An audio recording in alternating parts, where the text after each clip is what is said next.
La chronique politique du Grand Journal avec le mardi Alexis Lacroix. Bonjour Alexis. Bonjour Steve. Et merci de nous rejoindre Merci à vous. En direct. Vous êtes le directeur de la rédaction d'Actualité Juive. Alexis, zoom avec vous sur l'offensive d'Emmanuel Macron. Le président de la République est très présent médiatiquement à l'occasion du sommet international sur l'intelligence artificielle. Mais il avance également en coulisses sur le projet de référendum, à en croire tout du moins la tribune dimanche. Voilà, il veut être à la fois un président stratège, ça c'est tout le volet qui concerne l'IA, l'affirmation de la puissance française et européenne face aux deux mastodontes que sont la Chine et les États-Unis en guerre pour l'appropriation mondiale des données. C'est la nouvelle guerre. Aujourd'hui, c'est l'appropriation mondiale des données qui constitue un horizon de compétition acharnée entre les nations ou entre les blocs de nations. Donc ça, c'est le premier point. Le deuxième point, c'est effectivement non pas le président stratège, mais le président populaire, le président qui veut établir une relation directe avec le peuple au travers de questions bien ciblées et bien senties. Alors vous le savez, le référendum a une histoire et dans la Ve République, il a souvent été assimilé à une procédure plébiscitaire, sinon même... Dès ses débuts en 62 avec le général de Gaulle. Voilà, dès ses débuts en 62 avec le général de Gaulle, qui était assez féru du référendum, pour finalement d'ailleurs devoir se retirer à l'issue d'un référendum qu'il avait considéré comme raté. Mais le référendum, on peut dire que c'est une procédure qui généralement témoigne du désir du monarque républicain, puisqu'on l'appelle comme ça dans la Ve, de se connecter très étroitement avec le peuple. Là, en l'occurrence, l'intention affichée, en tout cas par le président de la République, est plutôt de banaliser, de désolaniser, de dédramatiser l'emploi de ce dispositif consistant, comme vous le savez, à poser une question signifiante aux Français sur des sujets d'importance régalienne. Et donc, il rouvre le jeu. Certains d'ailleurs avaient sous-estimé sa volonté de le rouvrir lors des vœux du 31, c'était bien de référendum qu'il parlait, c'était bien de consulter les Français, mais il veut le faire dans une optique qui ne soit pas considérée comme une sorte de néo-bonapartisme plébiscitaire, on peut le dire comme ça. Et dans le cadre, Alexis, circonscrit, fixé par la Constitution sur les choix des sujets qui pourraient être amenés à être sur lesquels les Français pourraient être amenés à s'exprimer. Absolument, il y a des sujets qui n'en font pas partie. Là, en l'occurrence, vous avez des propositions qui émanent donc de proches d'Emmanuel Macron. Alors Gabriel Attal, par exemple, lui, voudrait que ce soit sur les questions de travail, notamment de cotisation sociale. Gérald Darmanin propose, lui, un grand référendum sur le droit du sol. Il y aura d'autres idées, de toute façon, qui vont émerger. Alors, c'est aussi une façon... assez habile de créer une sorte de grand débat national, parce que... Et de revenir aussi au centre du jeu politique ?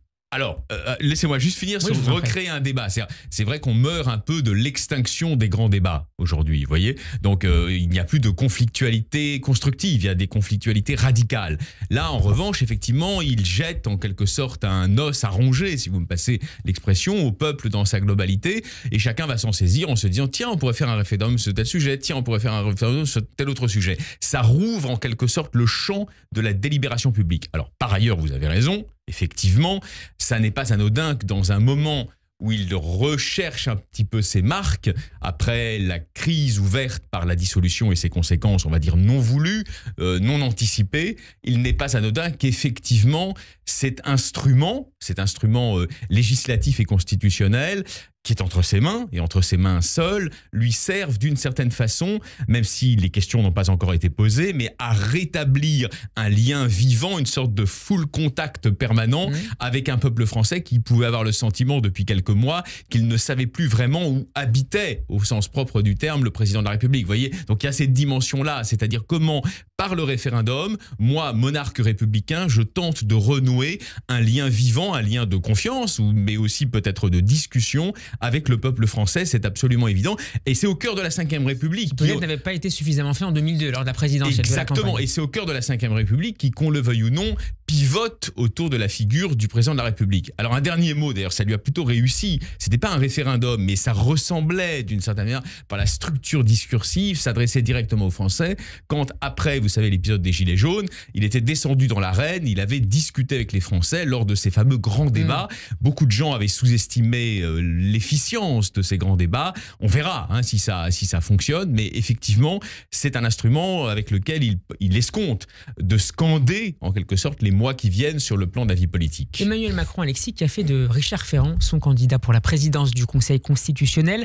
L'ancien président de l'Assemblée nationale doit désormais obtenir le soutien des commissions des lois du Sénat et de l'Assemblée, et ça ne sera pas une mince affaire au regard à la fois du profil et du parcours de l'intéressé. Alors le parcours et le profil apparaissent à beaucoup de personnes, peut-être même y compris à des sages, comme étant trop liés à la figure du président de la République, autrement dit à la tête du Conseil constitutionnel, objectent beaucoup de gens, y compris même d'ailleurs dans les rangs de la majorité.